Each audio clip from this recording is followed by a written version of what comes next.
Look at that! There's even more spells! Today we're going to talk about level 5 to 9 spells in the new player's handbook. Specifically ones I find interesting enough to mention. Maybe because of their changes, or lack of changes. If you want to see the video from level 0 to 4, link in the description. Welcome to Pack Tactics, where we've actually got plushies now! Yay! Kubo plushie! More on that later, we're just gonna jump into it. We're gonna go through the spells in order of their level. It won't be alphabetical or anything, I'm just gonna bring up what fits. So here we go. Let's start with 5th level spells. First off, Circle of Power. Mechanically, this functions the same. The big change here is that wizards and clerics now have access to this. Which is like, what? This used to be a paladin class exclusive, which they got at level 17. Now full casters can get it at 9th level. That's 8 levels earlier. For some odd reason, Holy Aura is still the same. An 8th level spell that's a bit better, but is 3 levels higher. I have no idea why they did this, but it's a boon for clerics and wizards for sure. Telekinesis. Telekinesis was never at the top of the top, but it's a good spell. I've used it many times before, but this was like way back in the day when I was getting into optimization, and I basically didn't know anything. I think I should make a video out of it, because I do remember some of it. Anyways, it's still a very respected spell. It did get nerfed though. Instead of a contested ability check for moving a creature, or a worn or carried object, the creature in question now has to make a saving throw instead. But the good news is it's somewhat buffed in return. Instead of a limit of 1,000 pounds for moving objects, it now has a limit to its size instead, which is huge size. I think there are many places where a huge object would weigh more than 1,000 pounds, though we'll have to wait until the DMG comes out to see how big things really are. It's kinda hard to judge this without the DMG. Next, Contagion. Mechanically, this has changed a bit, but wow! I love how much cleaner this is. In the past, the spell worked like this. The target gets poisoned upon being hit with an attack. After 3 successful saves, the spell ends. If they instead fail 3 times, they are no longer poisoned. Instead, you give them disadvantage on checks and saving throws for one ability you choose. In addition, they get some other debuff like becoming blinded or stunned. However, this always requires at least 3 rounds to occur.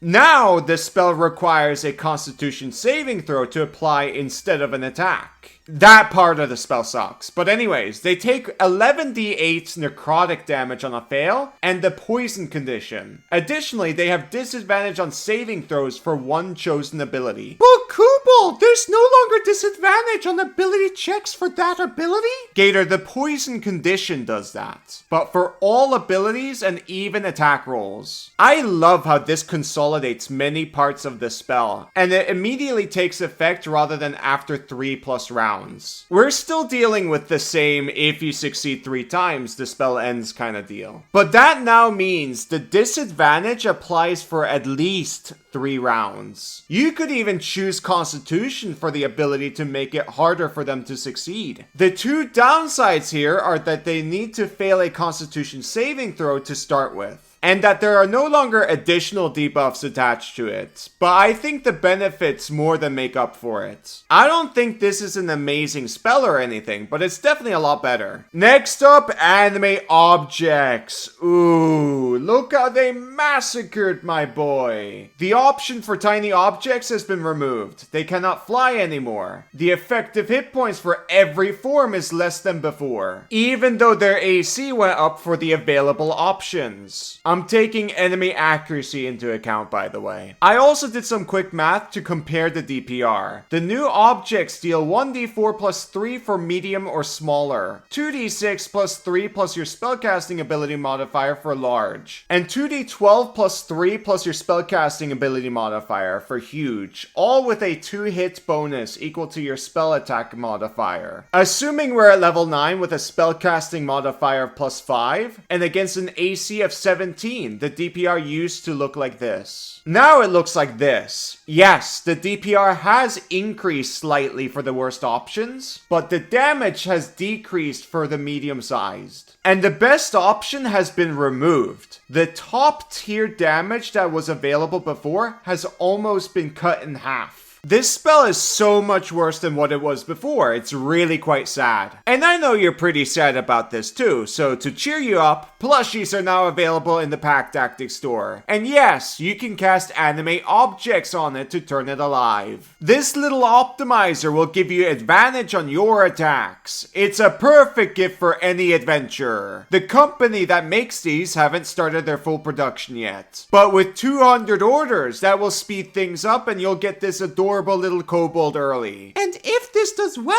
there might be a gator version. Absolutely. If you like our content, this is the best way to support us, and we'll do more stuff like this. So what are you waiting for? Get yourself a little optimizer and help us get this into production. Back to the video. Next up, going hand to hand with anime objects, another spell that summons a damage dealer. Big B's Hand. The damage from Clenched Fist has gone up 1d8, while Grasping Hand has gone up to 2d6. Nevertheless, its damage is still worse than anime objects, assuming all of them are alive. But this has way better movement, higher effective hit points, and some additional effects. Its ability to grapple has become a bit worse, but grapple itself has become stronger, so Flame Strike. Changes aren't huge. It does 2d6 more damage. I don't think this improves the spell much, as the damage is still quite poor given its affected area and level. Swift Quiver. It got quite a bit of a buff. First, you can immediately make 2 attacks it grants as part of the bonus action you cast the spell with. Second, at higher levels, you are likely not using the bonus action from hand crossbows anymore. So this is literally just 2 extra attacks instead of 1. Hello! Finally, I get to talk about it. I'm probably the first person to ever cast this on video. And that was in the playtest. But anyways, the first half of the spell is basically the same. The other half got some changes. Previously, you could be quite specific about who would be affected by these effects. Quote, some of these effects apply to creatures in the area. You can designate whether the effect applies to all creatures, creatures that follow a specific deity or leader, or creatures of a specific sort such as orcs or trolls. This has been changed to you being able to choose creature types instead. Still pretty good, but a lot more restrictive. If you're fighting humanoid followers of Bane in a party filled with humanoids, you probably don't want to apply something to humanoids, obviously. Now, of course, you can use Nistel to make your teammates into oozes or something, then it works. But I'm gonna assume that Nistel is banned. In return to this nerf, the effects now immediately apply instead of them being able to be ignored if a creature made a charisma saving throw. That's actually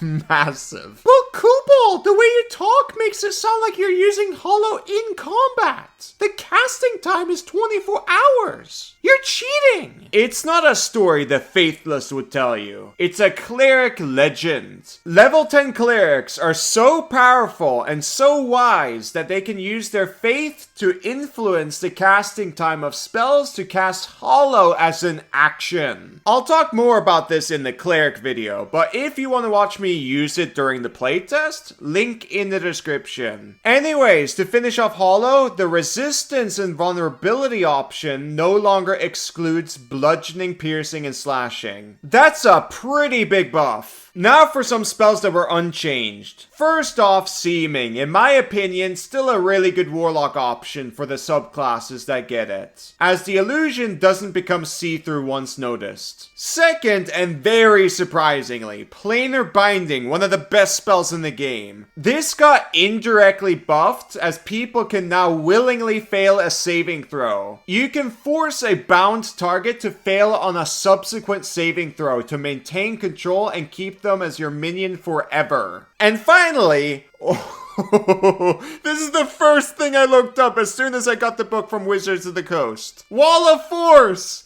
It's still the same! Why? Why did they do this? There is some slight wording changes, but mechanically, it seems to be the same. I still think it's unclear whether the hemispherical dome has a floor, but I don't think so. One of the reasons being that there would be no reason to use it compared to the globe option. Right, 6th level spells. Speaking of Wall of Force, Disintegrate still doesn't destroy it, or Force Cage for that matter. You cannot see those two spells. They are invisible, and there is nothing that allows you to see invisible forces. Well, maybe Blind Sight can, but anyways, I really don't get why they didn't change this. Circle of Death buffed a tiny bit, from using D6s to D8s, not a game changer. Find the Path is so much better. You no longer need to have an object from the location you need to get to. I love the change. Guards and wards has improved a bit too. It doesn't require you to move through the areas you want to affect. You can just apply it to all the areas you want from one position. Do note that it now requires an hour to cast instead of 10 minutes. Mass Suggestion got the same change as Suggestion. The suggestion no longer needs to sound reasonable. You can literally tell 12 people to suffocate themselves or drown in a pool of water. It's insanely strong. Suffocation, by the way, doesn't deal damage, just so you know. The suffocation part is probably not intended, but it's insanely funny either way. Otto's Irresistible Dance was nerfed. It no longer guarantees a round of advantage against the target. Hero's Feast was nerfed quite substantially. First, you no longer gain advantage on wisdom saving throws. Second, instead of immunity to poison damage, you now gain resistance to it. So you can't cast Cloud Kill and walk through it anymore, which is sad. These are really big nerfs, and my friends are actually not happy. But you can still cast this before replenishing your spell slots for the day. It lasts 24 hours, so it's basically free. If you don't have a party member with this spell,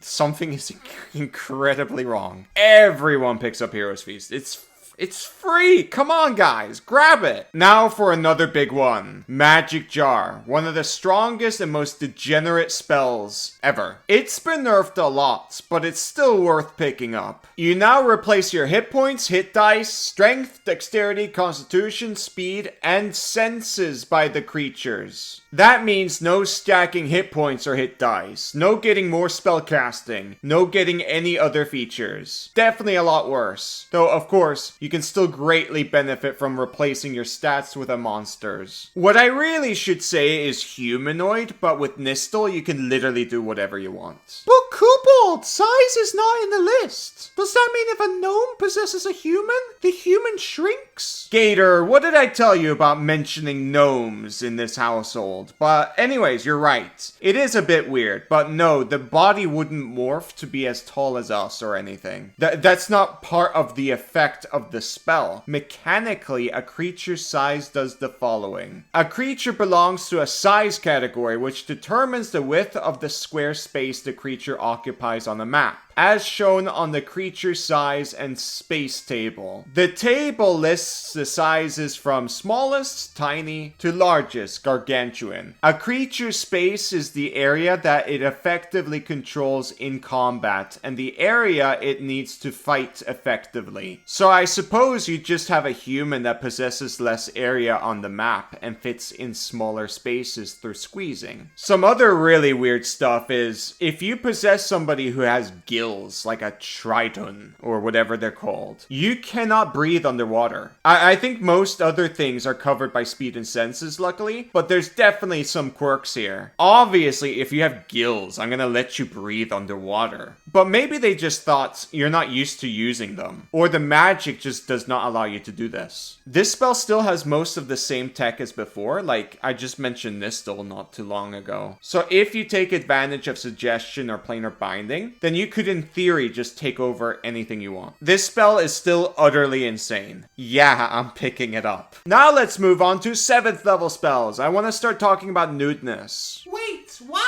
Let's look at Firestorm. It no longer damages worn or carried objects. Meteor Swarm was changed in a similar way, by the way. Mordenkainen's sword does more damage now. It now does 40-12 plus your spellcasting ability modifier, instead of the super bad 3d10 from before. This is still not worth casting. Prismatic Spray's damage was also buffed. Instead of 10d6, it now does 12d6. Again, not really that big of a change. Next, Mirage Arcane. The spell's contradictory sentence, quote, "The terrain's general shape remains the same, however," is now gone. It never made sense because the example didn't follow the restriction. This is still an insanely powerful spell, but you can no longer obtain its peak power through Illusionist, because Malleable Illusions is now gone. For some reason, Symbol can still be moved if put on a surface. And no, Glyph of Warding does not have this restriction. I don't know why they don't have the same restriction here. They once errata the latter, but never changed the former. Now for some really big nerfs. Simulacrum. 1. A Simulacrum can no longer cast a Simulacrum spell. 2. A Simulacrum can no longer rest whatsoever. That means Simulacra of Warlocks no longer have a niche, being able to use Mystic Arcana multiple times before having to be replaced. In general, most tech to regen features seem to have been removed this way. And 3rd, a Simulacrum can now only be healed through spending money. This was probably always intended. So yeah, Simulacrum is a lot worse now. But obviously you still pick Simulacrum. It literally doubles your power. Force Cage, 2 pretty huge nerfs. First, the spell now requires concentration. No! Second, the spell now uses the Ruby Dust component, so it can be a little pricey.